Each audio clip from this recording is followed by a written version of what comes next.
we're going to make you a chicken casserole. What we're going to start off with is some sauteed onion, celery, and peppers. We're going to spray a little Pam or spray into our non-stick saute pan here, and we're going to put in about a half a cup of peppers, onions, and celery and let that saute for a minute or two.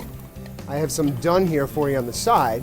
Just want to cook them until they're a little bit translucent. What we're going to do is put them, half of them into the bottom of the casserole dish, the other half into a glass bowl.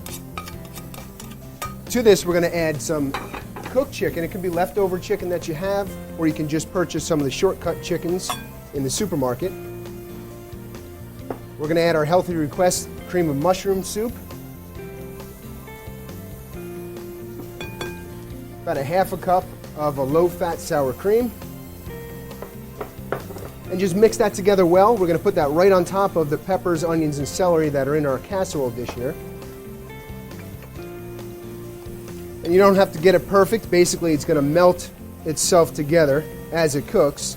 So we're going to put that in our casserole. We're going to top this off with a little bit of cornflakes that definitely make it healthier than a breadcrumb would. We'll mash this down. Sprinkle our cornflakes right on top. We're going to cook this in a 350-degree oven for about 30 minutes. A little bit of parsley and paprika on top. And when we're finished, you can also make these in individual sizes, as we have here. So that's our quick tip for our healthy chicken casserole dish today.